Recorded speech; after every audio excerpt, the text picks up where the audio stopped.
Recently, I've been playing a lot of this game created by Tony Pa, whose name I actually can't pronounce. I think it's Jorinapeka. It's interesting because it's so simple. You just click on any of these little circles, and it'll move in the direction that the arrow is facing. And as you can see, you have a limited number of moves that you can use in play.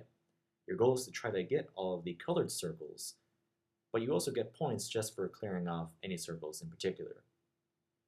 So in this case, I'm going to try to clear off the last two circles, and you can see the chain reactions that happen, and the bonuses that you get for clearing off whole columns or whole rows.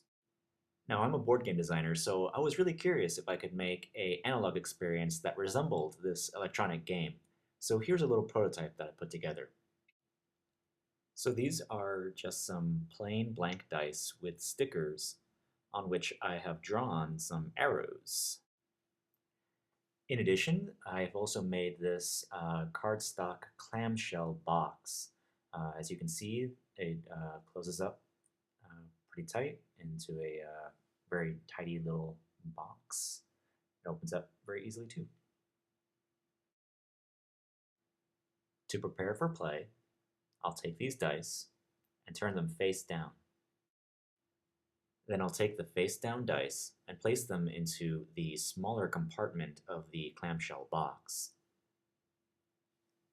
Now that the dice are all snug and placed in the box, I can close it up. As you can see, it's pretty secure. I flip over the box, open it up, and now you can see our totally randomized play area. The first player can make their move, and they'll take out this die.